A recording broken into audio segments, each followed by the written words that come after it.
नमस्कार, हर हर महादेव, जय भोलेनाथ। आप सभी का स्वागत है आपके खुद के YouTube चैनल पर जिसका नाम है चाचा के फैक्ट्स। मेरा नाम नितिन है। मैं यहाँ से फैक्ट्स, ईश्वर से जुड़े चमत्कार, रोचक पौराणिक कथाएं और तीसरी शक्ति के प्रकोप के बारे में बात करता हूँ। कहानी के माध्यम से समझाता बताता हूँ। अगर आपके पास भी कोई ऐसा अनुभव, कोई ऐसा एक्सपीरियंस जो आप हमारे साथ साझा करना चाहते हैं तो मुझे लिख भेजिएगा, मैसेज करिए, Facebook, WhatsApp, Insta, comment section, कहीं भी। जो इससे पहले वाला भाग है आप ज़रूर सुनिएगा, जिसको फर्स्ट फ्लोर को मैंने अपलोड किया है, तभी आप समझ पाओगे इन दोनों के बारे में और इस परिवार के बारे में जो कि शुरुआती दौर में बहुत ज़्यादा बेहतरीन, अच्छा और अपना लग रहा था। लोग आपकी कभी कभी जो बेमतलब से मदद कर रहे होते हैं ना, उस पर कहीं ना कहीं आपको सोच विचार की ज़रूरत होती है, क्योंकि आज के दौर में बहुत कम ऐसे लोग हैं, ऐसा नहीं कहूँगा कि ऐसे नहीं होते, लेकिन ऐसे बहुत कम लोग होते हैं जो कि बिना मतलब के आपकी मदद करें। अभी फिलहाल चैनल का इंट्रो, फिर उसके बाद आकर कहानी शुरू करूंगा। कहीं मत जाइएगा, पूरी कहानी सुनिएगा। हर हर महादेव।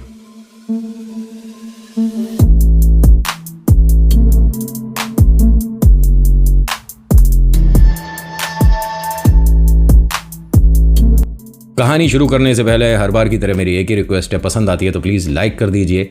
आपके एक लाइक से, कमेंट से ना मुझे बहुत ज़्यादा खुशी मिलती है कि हाँ, शायद मेरी कहानी आपको पसंद आई। और अगर पहली बार आए हैं, इस तरह की और कहानियाँ देखना सुनना चाहते हैं तो सब्सक्राइब के बटन को ज़रूर दबाइएगा। जब कमेंट करेंगे तो मेरे लिए एक छोटी सी बात लिखिएगा, जय भोलेनाथ। फिर उसके बाद आपका नाम, आपकी जगह, जो आप लिखना चाहते हैं वो तो लिखिएगा ही, ठीक है। कहानी ये कहाँ तक आ गई थी। ये उस परिवार में घुलने मिलने लग गया था और ये इसका आज नौकरी पर पहला दिन है। मतलब हाँ, ऑफकोर्स इंटरव्यू के लिए जा रहा है। जब ये सीढ़ियों से उतर रहा था तो गौरव के पिता जो है फ़ोन पर किसी से बात कर रहे थे, जो कि राकेश ने सुना।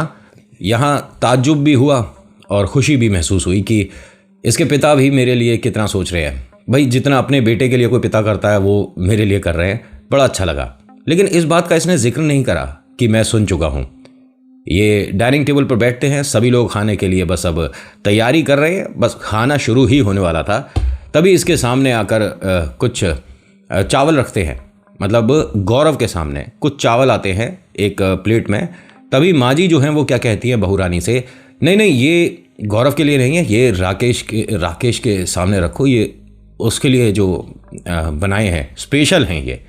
राकेश ने कहा, अरे माँ जी, इसकी कोई ज़रूरत नहीं थी। स्पेशल क्या, वो तो जो सब खा रहे हैं वो मैं खा लूँगा ना।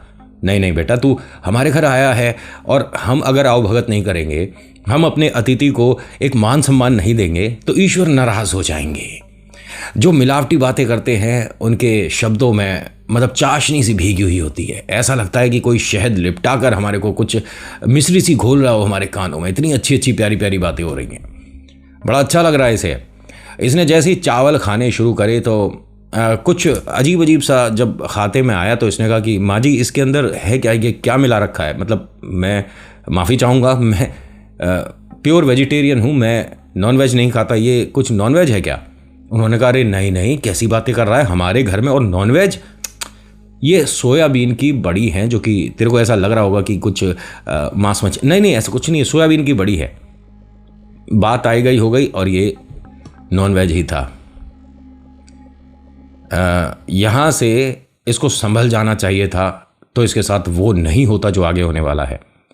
खैर, शुरुआत तो हो चुकी थी, कल रात ही से वो सब महसूस हो चुका था। लेकिन भूत प्रेत आत्माओं पर कौन भरोसा करता है। हमारे घर में अगर कुछ अजीब सी स्मेल कहीं से आ रही है बहुत समय से, या एकदम से आनी शुरू हो गई है, तो उसे लोग बस, अरे होता है ना, आ जाती है, स्मेल का क्या है, क्यों आ रही है, कभी गौर किया है। या कभी कहीं से निकलते हैं तो ना वहाँ कूड़ा पड़ा है, ना कोई गंदगी है, लेकिन दुर्गंध आती है, क्यों आती है। करवट बदलना सुना है ना। होता क्या है कि यहाँ से जब ये नाश्ता पानी कर चुके, उसके बाद निकलते हैं नौकरी के लिए। इसके पास एक मोटरसाइकिल है, उस पर दोनों बैठते हैं और पहुँच गए फैक्ट्री में। ये मानिए कि इससे ज़्यादा बातचीत ही नहीं हुई। इंटरव्यू तो ये बस नाम मात्र को हुआ और तनख्वाह तय। पैसे अच्छे खासे मिल रहे थे और ये शुरुआती दौर में इतने पैसे जो इसे मिल रहे हैं उसमें थोड़े बहुत ही ज़्यादा हैं इसके बड़े भैया के। तो इसे बहुत खुशी है कि मैं अब यहाँ पर दिल लगा के काम करूँगा और सेठ जी की नज़र में इतना अच्छा बनकर दिखाऊंगा कि वो मेरी पगार बढ़ा देंगे। बहुत खुश है, बहुत ही ज़्यादा खुश है। इसने अपने दोस्त से, दोस्त नहीं इसे भाई कह देना चाहिए, जो इतनी मदद कर रहा है, इतना अच्छा परिवार है, इसे तो भाई कह दो। उसे कहता है, गौरव भाई मेरी ज़िंदगी बदल दी यार तूने, मुझे बहुत अच्छा लग रहा है। और इन्होंने, सर ने बताया कि कल से काम पर आना है, तो मैं आज क्या करूं? तो उन्होंने कहा आज एक काम कर, बाहर जा और शहर घूम ले, भाई मेरे को तो यहाँ काम है, और फिर शाम को घर पर मिलते हैं। इसने कहा ये ठीक रहेगा, मैं, नया शहर है, थोड़ा देख कर आता हूँ। गौरव भैया ने अपनी जेब से कुछ पैसे निकाल कर दिए कि भाई कहीं जाएगा तो थोड़ा खर्चा वगैरह होता है ना, तो मेरी तरफ से ये रख ले। अब तो खुशी का ठिकाना नहीं है, मदद भी कर रहा है और कितना भला इंसान है, बहुत अच्छा। अब किस्मत इसकी इतनी जोरदार रही कि जैसे ही वहां से फैक्ट्री से बाहर निकला तो 15-20 मिनट के रास्ते में एक मंदिर आ गया। इसने बाजार से 11 रुपए का प्रसाद खरीदा और सीधा पहुंचा मंदिर। यहां और ज्यादा 4 चांद लग गए। सामने बजरंगबली की मूर्ति देखते ही खुश हो गया, क्योंकि वहां पर शिकायत भी बालाजी से ही करी थी इसने, है ना, और यहां पर बालाजी के सामने आ गया। प्रसाद लगाते हुए बोलता है कि मुझसे गलती हो गई, मैंने उस वक्त आपसे ऐसी नाराजगी में बात करी, और आप बहुत अच्छा करते हो, जो करते हो आप अच्छा करते हो, बस अब यहाँ से आप अपना आशीर्वाद बनाए रखना, और मैं हर मंगलवार यहाँ पर आया करूँगा। मुझे अब आपके मंदिर के बारे में भी पता चल गया और फैक्ट्री से ज़्यादा दूर नहीं है, मैं पक्का आया करूँगा, हर मंगलवार मैं ज़रूर आऊँगा। ये पहला और आखिरी दिन है जो कि ये अर्जी लगा रहा है या बालाजी से मिल रहा है, देख रहा है, क्योंकि इसके बाद दर्शन भी नसीब नहीं होने वाले। जब ये यहाँ से जा रहा था तभी पंडित जी ने रोका और कहा कि बेटा 1 मिनट, आप आए हो और प्रसाद भी नहीं लिया, प्रसाद तो लेकर जाओ। ये रुका रहा।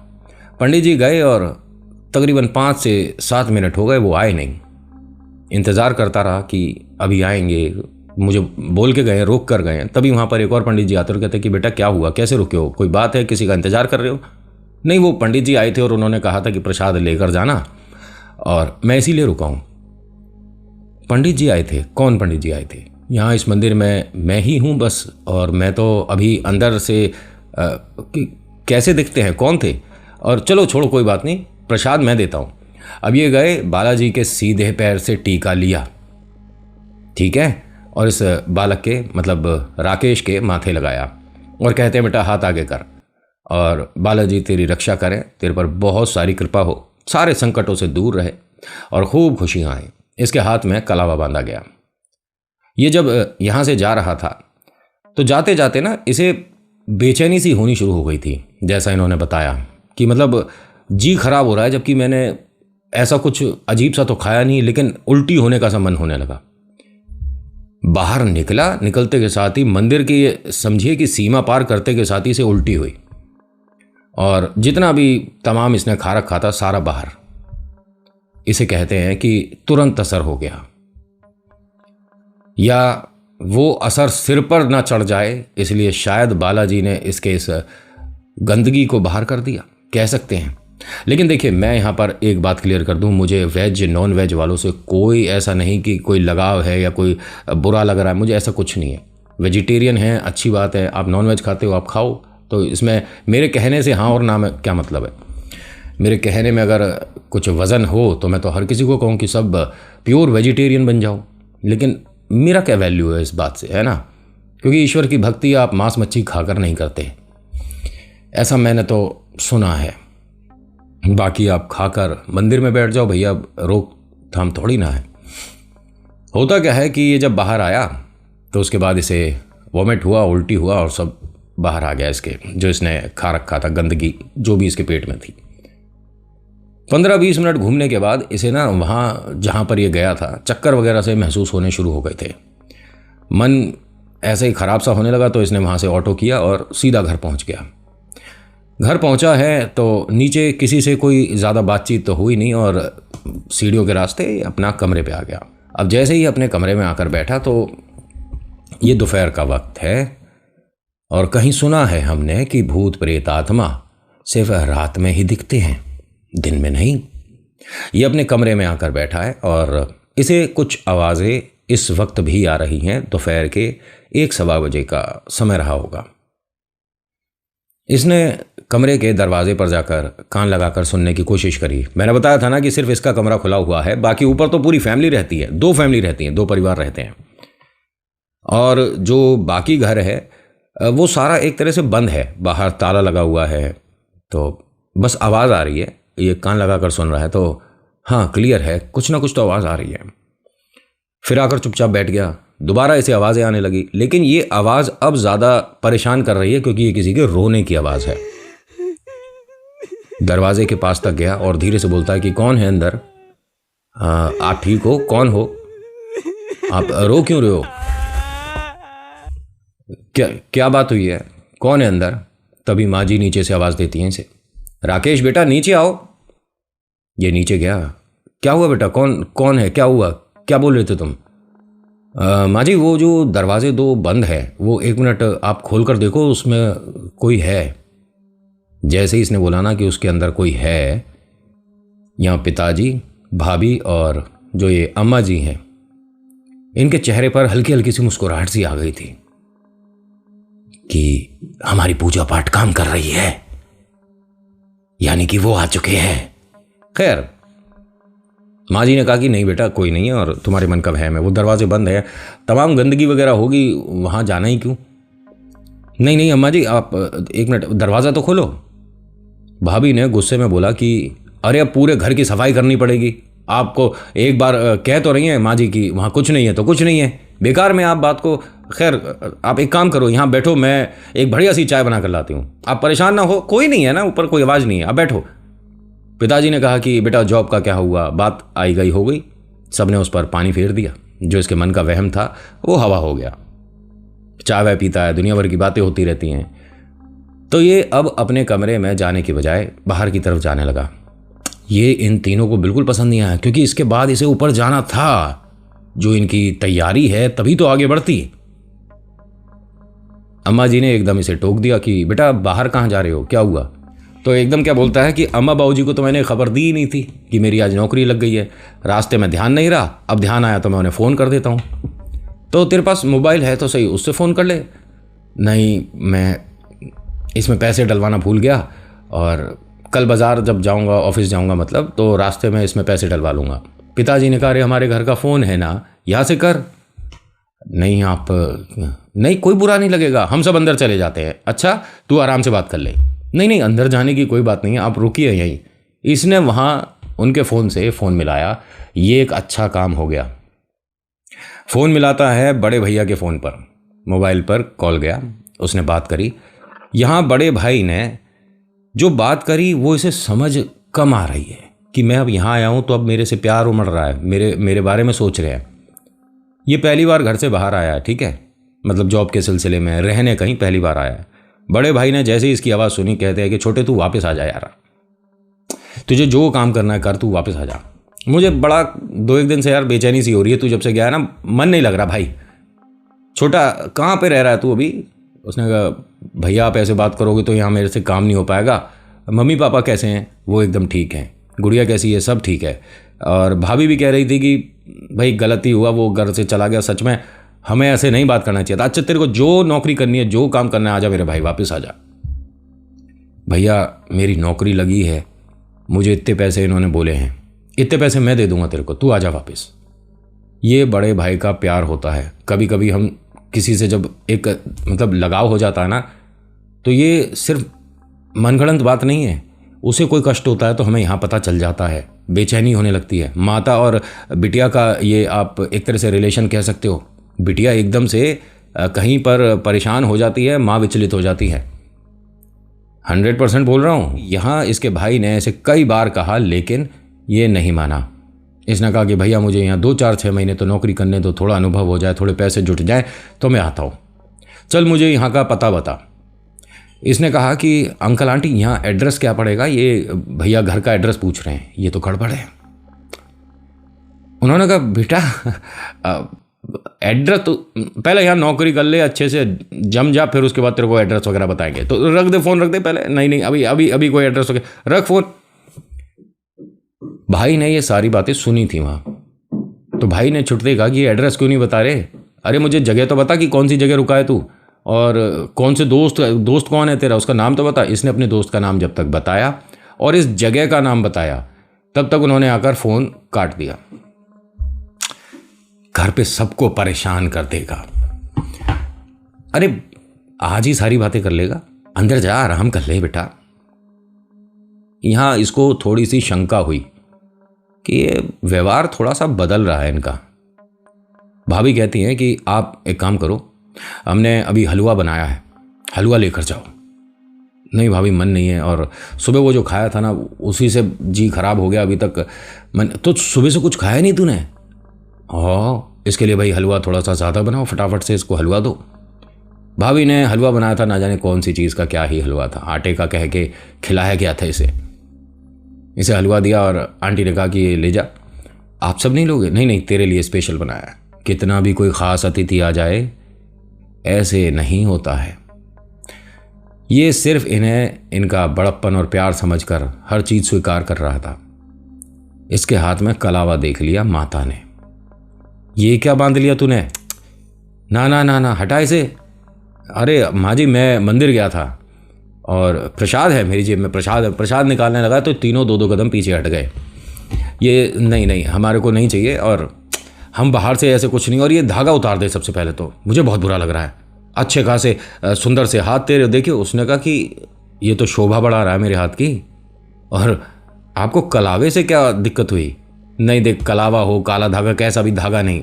हमारे किसी के हाथ में देखा तूने धागा वगैरह? कुछ नहीं। अच्छा ठीक है, मैं इसे उतार दूंगा। नहीं नहीं, अभी मेरे सामने। एक काम कर, बहू रानी कैंची लेके आ। वो कैंची लेकर आए। इसे समझ नहीं आ रहा कि हो क्या रहा है घर में। ये अभी ये हटा दे इसके हाथ से। वो कलावे को छू नहीं रही थी। जब उन्होंने इस तरह से कैंची लगाई तो उसने कहा, लाओ भाभी मेरे को दो, मैं खुद ही हटा देता हूँ। ये अभी भी पीछे ही हैं। ये तो बालाजी के कलावे में, सिर्फ कहे हुए कलावे में इतना बात है। इन सब के ये मानिए कि जो भी प्लान, जो भी विचार थे ना, वो सब धरे के धरे रह गए थे यहीं। कलावे को हटाया गया, घर में भी नहीं। एक काम कर, गेट के बाहर जाके इसे फेंका। इसने वही काम किया, और जब इस तरह से इसने फेंका तो जेब में जो प्रसाद था थोड़ा सा वो भी नीचे गिर गया। अरे उसे समेटा, समेटने के बाद उसे वापस उस कागज़ में रखा, जेब में रखा, और बालाजी गलती हो गई, अंदर आ गया। भाई प्रसाद गिरा, उसे जितना साफ़ कर सकता था हाथ से कर दिया, वरना किसी के पैरों में आया तो अच्छा नहीं है। अपने कमरे में आता है और इसके पास अभी हलवा है। इसने क्या करा कि हलवा खाने की बजाय प्रसाद खाया और साइड में बैठ गया। नीचे वो सब इंतज़ार कर रहे थे, न जाने उनको किस तरह से पता लगा। अंकल जी आते हैं सीढ़ियाँ चढ़कर, जैसे तैसे, बड़ी मुश्किलों के साथ। तुझे हलवा दिया है, इतनी मेहनत से उन्होंने हलवा बनाया, तूने खाया क्यों नहीं अभी तक? पहली बात, इसे पता कैसे चला नीचे कि मैंने हलवा चखा है नहीं चखा है, खाया नहीं खाया? लेकिन इसने इस बात को अभी फिर भूल गया। सोचना चाहिए था, नहीं सोचा। अरे अंकल, मैं माफ़ी चाहता हूँ, मैं प्रसाद खाकर बस लेट गया था, मेरे सामने खा, और बता कैसा बना है। इसने जब चखा तो हाँ, ये पहली बार इसने इस तरह का कुछ भी खाया है। हलवा तो बहुत बार माँ ने, भाभी ने बनाकर खिलाया, लेकिन ऐसा पहली बार खाया। हाँ अंकल ठीक है, लेकिन कुछ अजीब सा है। कोई बात नहीं, कभी कभी अच्छी चीज़ें हमें शुरुआत में ख़राब लगती हैं, बेटा खा। पूरा हलवा खाने के बाद ये मतलब नींद सी में हो गया। कोई बात नहीं, इसकी हल्की हल्की आंखें खुल रही हैं। ये बात पक्की है कि रात हो चुकी है। वक्त अपनी घड़ी में देखा है इसने तो 2:15 बज रहे हैं। ये सब कब हुआ था? दोपहर के 2:30-3 बजे के आसपास ना। और इस वक्त जो इसने अपने कलाई पर बंधी घड़ी जो देखी, उसमें 2:15 के आसपास बज रहा है, और ये तीनों इसके कमरे में ज़मीन पे बैठे हैं, गोला बना रखा है, और ना जाने क्या कर रहे हैं। ये खड़ा नहीं हो पाया, मतलब उठकर बैठे उनसे बात करे नहीं। इसकी बस आंख ये मानिए कि थोड़ी थोड़ी सी खुल रही हैं और बहुत भारी हो रही हैं, वजन है इसकी आंखों पर। नींद इतनी सिर चढ़ रही है कि बस हल्की सी आंख खुली है और वो सब सामने बैठे देखें, फिर से आंख बंद हो गई, फिर उसके बाद आंख खोलकर घड़ी में देखने की कोशिश कर रहा है तो 2:15 के आसपास का वक्त है, फिर आंख बंद हो गई। फिर दोबारा जब आंख खुली तो अगले दिन दोपहर के 11 बज रहे थे।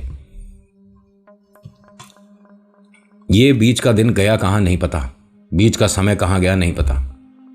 उठता है, सिर में बहुत भारीपन सा है, वजन सा है। नहाने जाता है, नहा के आराम से आता है और बेचैन है, परेशान है।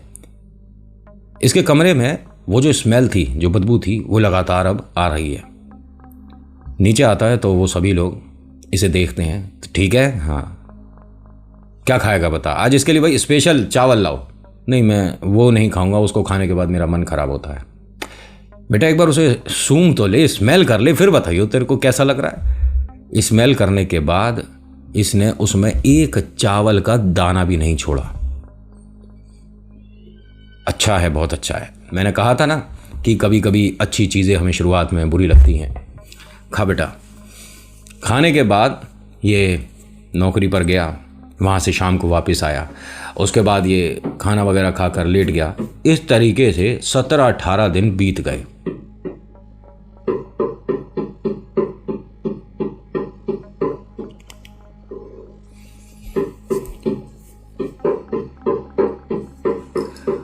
उस तरह से 17-18 दिन बीत गए थे। एक बार की बात है, जब ये रात में सो रहा था तो इसके बिल्कुल पैरों के पास आकर एक अजीब सी छवि, एक अजीब सा इसके पैरों के पास एक अजीब सी छवि, एक अजीब सा इंसान कहें, शैतान कहें, कौन है, क्या है, कुछ नहीं समझ आया। वो बैठा हुआ है और ये बस इतना ही मतलब अपने आप को उठा पाया कि बस जिसमें इसकी गर्दन बस तकिए से थोड़ी सी उठी है, फिर वापस लेटता है।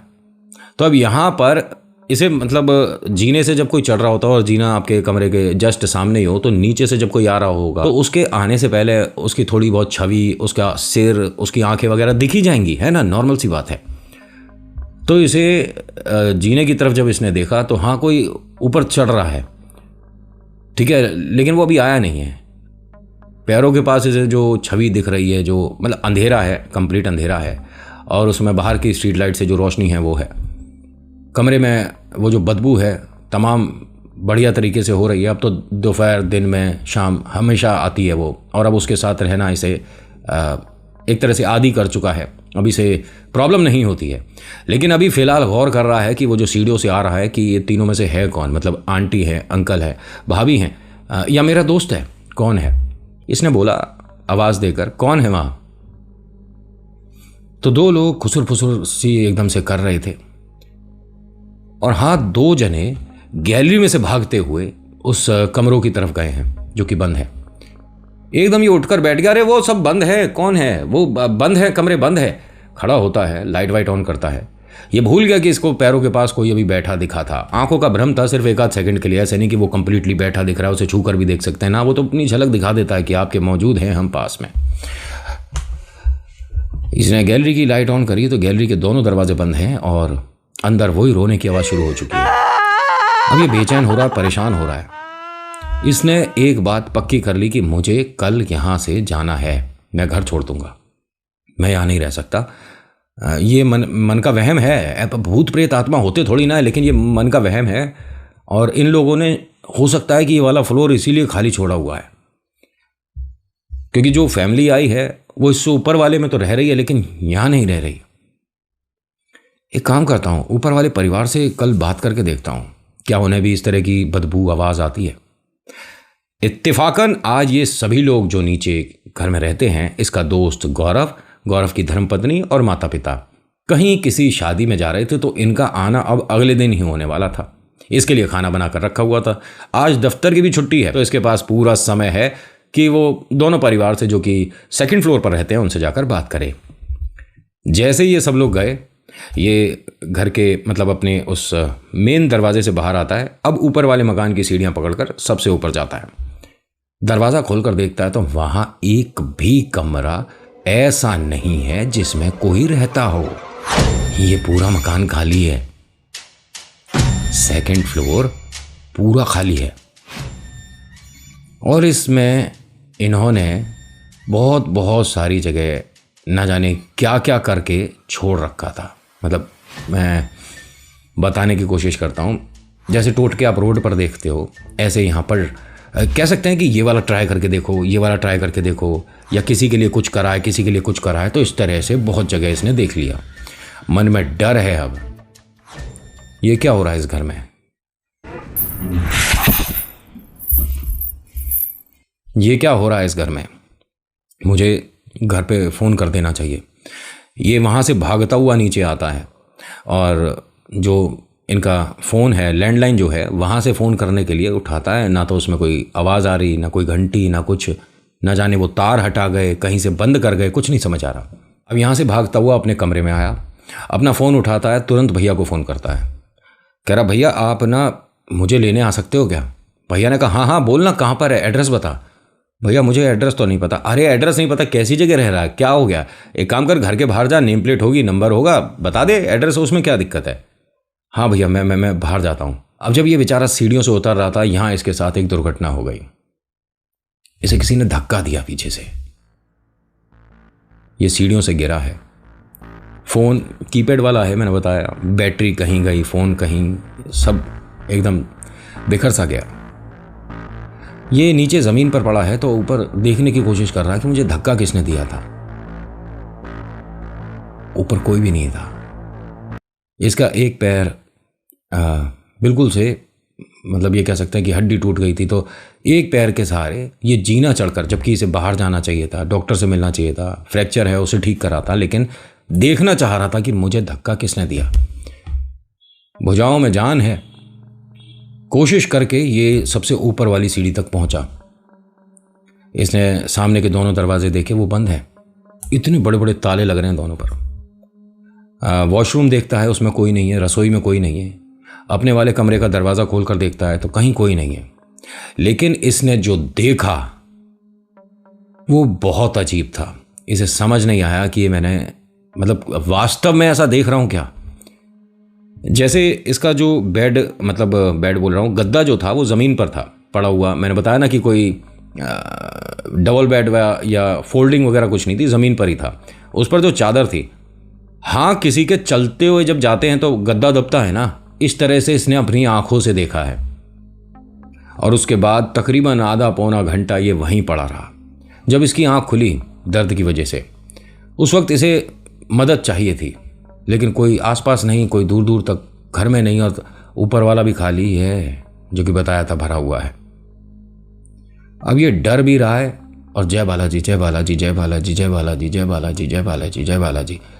मैंने बताया ना, जब इस तरह की कुछ चीज़ें आप देखते हो, हाँ मन में बहुत सारी बातें होती है कि हम कभी हमें ऐसा कुछ महसूस हुआ तो हनुमान चालीसा हम पढ़ देंगे, हमारे मन का डर निकल जाएगा, लेकिन शुरुआत नहीं हो पाती है। ये बस जय बालाजी बोलकर अपने आप को घसीटता हुआ यहाँ से नीचे उतारता है। फ़ोन को इकट्ठा करता है, बैटरी लगाता है, फ़ोन ऑन करता है। जैसे ही ऑन करता है तो भाई का फ़ोन आ जाता है। अरे क्या हुआ था, सब ठीक है? तूने फ़ोन एकदम से काट दिया था। भैया मैं ना गिर गया था और मेरा पैर टूट गया। भैया पैर टूट गया? क्या हुआ? अब जैसे ही उसने ये बोला, भाभी की आवाज़ आई और माता पिता की। अरे छोटा ठीक है, क्या हो गया उसे, कहाँ गिर गया, कैसे लग गई? अरे नहीं नहीं बिल्कुल ठीक है, वो पैर में मोच चाहिए, मुझे बात करने दो। भाई तू रहता कहाँ है, एड्रेस बता। भैया मैं सरकता हुआ जा रहा हूँ। अरे घर में कोई तो होगा, ये सब लोग तेरे को ऐसे, और कोई नया अगर आता है घर में, उस पर पूरा घर छोड़कर कौन जाता है? ये लोग गए कहाँ हैं, ये हैं कौन, इनका एड्रेस भी नहीं पता तेरे को? भैया मैं बाहर तक आता हूँ, मैं आपको एड्रेस बताता हूँ। अब ये जो लड़का है ये बाहर तक नहीं आ पाया। वो लोग गेट पर आ गए। ये उन्हें देखकर डर रहा है। भैया मैं आपको बाद में फ़ोन करता हूँ। अरे छोटे एक मिनट, एड्रेस तो बता मुझे। इसने फ़ोन काट दिया। वो लोग आए और इसे देखकर उन्हें कोई मतलब अचरज नहीं हुआ था इसे देखकर कि भाई ज़मीन पर इस तरह से ये गिरा हुआ है, क्या हुआ। वो अपना चाबी वगैरह रखते हैं। यहाँ कैसे भाई, यहाँ किसी डॉक्टर के पास ले चल, मेरे पैर में चोट लग गई और फ्रैक्चर आ गया। किसी ने कोई मतलब क्या कहते हैं, इसकी बात को महत्वता नहीं दी। यार अभी तो थक रहे हैं भाई, सुबह देखेंगे, चल तेरे को तेरे कमरे तक छोड़ाता हूँ। अरे नहीं मेरे पैर में दर्द हो रहा भाई, मुझे एक मिनट बाहर डॉक्टर के लेके। अरे कोई दर्द नहीं होगा, तू मेरे साथ चलता हो सही। इसे ज़बरदस्ती उठाकर इसके कमरे में डाल दिया। दर्द इतना है कि उस दर्द में बर्दाश्त के बाहर हो जाता है ना दर्द, तो एक तरह से आंखें लग जाती हैं, जिसे लोग बेहोशी भी कहते हैं। इस बेचारे को यहाँ मदद चाहिए थी और इस पर अब खेल हो रहे हैं। ये फिर से अब नींद में है, बहुत ज़्यादा नींद में, लेकिन हल्की हल्की आंखें खुल रही हैं। तो देखता क्या है कि वो जो माँ जी हैं, इसके पैर से मतलब नाखून काट रही हैं इसके, और नेल कटर से ही अधिकतर काटते हैं ना, लेकिन वो उन पे कोई और चीज़ है जो कि ये समझ नहीं पाया क्या चीज़ है। एक पैर से इसके थोड़ा सा नाखून काटा गया, और वो कुछ जो सामने कर रहे हैं वो अभी भी कर रहे हैं, और इसकी आंखें बस ये मानिए कि बार बार खुल रही हैं और बंद हो रही हैं। नौकरी वगैरह भूल जाओ, कुछ नहीं, पैर का दर्द है वो बर्दाश्त कर रहा है। बस ये मान के चलिए कि हल्का सा बाल था, लेकिन ना जाने इस पे ऐसा क्या हो रहा है कि ये उठ भी नहीं पा रहा है। अब ये यहाँ इस हाल में 2 दिन तक पड़ा रहा। तीसरे दिन इनके घर कोई मेहमान आया था, उसने इसके कराहने की आवाज़ सुन ली। वो इन सभी को डांटता है और इस बच्चे को इस घर से बाहर लेकर आता है, अपनी गाड़ी में बिठाता है, डॉक्टर के लेकर जाता है, फ्रैक्चर कराता है, सही मतलब प्लास्टर वगैरह करवाता है, उसके दवाइयाँ दिलवाता है, और उस बच्चे से बोलता है, ये राकेश जी को बोल रहा है कि बेटा अपना सामान जो भी है ना, जितना भी है उसे वहीं छोड़ और ट्रेन कर और घर निकल जा। तू जहाँ के लिए भी आया बेटा, तू चला जा। अंकल, ऐसे उन सभी को मैं बिना बताए चला जाऊंगा, अच्छा लगेगा? बेटा तू जानता है किन के रुका हुआ था तू, कौन है वो? मैं उस आदमी का बड़ा भाई हूं, ठीक है, लेकिन मुझे तरस आ रहा है, तेरे ऊपर तरस आ रहा है, और उन पे सभी पे मुझे गुस्सा है। तू बेटा सब कुछ भूल जा, तू बस जा अपने घर जा। उन्होंने कुछ पैसे दिए इसे और इसे इसके घर के लिए रवाना कर दिया। इसने घर आकर सब कुछ बताया। भैया को बहुत गुस्सा आया, भाई बड़ा भाई है, मेरे छोटे भाई के साथ ऐसे कैसे कर देगा कोई। मैं ज़रूर जाऊंगा और मैं उनके खिलाफ शिकायत करूंगा, तेरे साथ उन्होंने ऐसा करा भाई, और तू ठीक है ना अब? उसने कहा पता नहीं भैया, मुझे समझ ही नहीं आ रहा, मैं यहाँ पर आकर ऐसा लग रहा है जैसे कि अब सही जगह आ गया हूँ। वहाँ मैं बहुत घबरा रहा था, परेशान हो रहा था, मुझे डर लग रहा था। इसने सारी बातें बताई अपने घर वालों को। भाई जाना तो चाह रहा था लेकिन मौका नहीं लग रहा था। तकरीबन 3 महीने बाद ये अपने भैया के साथ वापस उस जगह आया, भैया को बताने कि ये लोग हैं वो। देख के इन दोनों के पैर के नीचे से जमीन निकल गई। उस घर में कुछ भी ऐसा नहीं है, वो घर तो अभी कंस्ट्रक्शन में है, बन रहा था। सामने वाले लोगों से पूछा कि ये दोबारा से तुड़वा के बनवा रहे हैं क्या? उन्होंने कहा नहीं, इसे जो बनवा रहे थे सुना है कि उनके साथ कोई अप्रिय घटना हो गई तो ऐसा ही छोड़ दिया है, ये आधा अधूरा सा ही बन पाया मकान। इन दोनों ने कोशिश तो करी कि अंदर जाकर देखें क्या क्या वैसा ही है मकान, लेकिन बालाजी की कृपा रही कि अंदर नहीं गए। राकेश ने अपने बड़े भाई से कही थी कि भैया मैं किसी की भी कसम खाने को तैयार हूं, मैंने इसी घर में वो सब देखा है, और वहां वो मंदिर है, उधर वो फैक्ट्री है, वहां पे वो काम करता है, उधर जाके देखते हैं तो हाँ फैक्ट्री तो है, लेकिन उस चीज की नहीं जिसकी तू बता रहा था। ये सब भ्रम था क्या आंखों का? अरे हनुमान जी का मंदिर है आगे, वो झूठ तो नहीं हो सकता, वहां देखा तो हनुमान जी का मंदिर है। भाई ने कहा एक बुरा सपना समझ के सब भूल जा। उस लड़के का फोन नंबर इसे याद ही नहीं जिसके जाकर ये रुका था। बड़े भाई को इसने उनके यहां से फोन किया था, बात करी थी, दोबारा देखा तो उसमें कोई नंबर नहीं था जिसके यहां से इसने बात करी। ना जाने हमसे ही डिलीट हो जाते हैं नंबर, लेकिन किसी भी तरह से दोबारा उन तक ये नहीं पहुंचे। अब ये सारा परिवार क्या पता किसके पड़ोस में रहने आ चुका हो। खैर अब ये ठीक है। आज की कहानी में इतना ही। आज की कहानी आपको कैसी लगी मुझे बताइएगा ज़रूर। अच्छी लगी तो प्लीज़ लाइक करिए, शेयर करिए, कमेंट में लिखिएगा जय श्री राम, आपका नाम आपकी जगह। मैं हर बार कहता हूँ किसी भी बात पर भरोसा हाँ ना वो सब आपके ऊपर डिपेंड करता है, बट एक बात 100% अपने दिल में अच्छे से घर करके बिठा दो कि ईश्वर चमत्कार करते हैं, उनका दामन आप थामे रखो, आपको संकटों से बाहर निकाल लेंगे। So thank you so much for watching. मेरा नाम नितिन है, मुलाकात करूंगा आपसे अगली वीडियो में। हर हर महादेव, जय भोलेनाथ, धन्यवाद।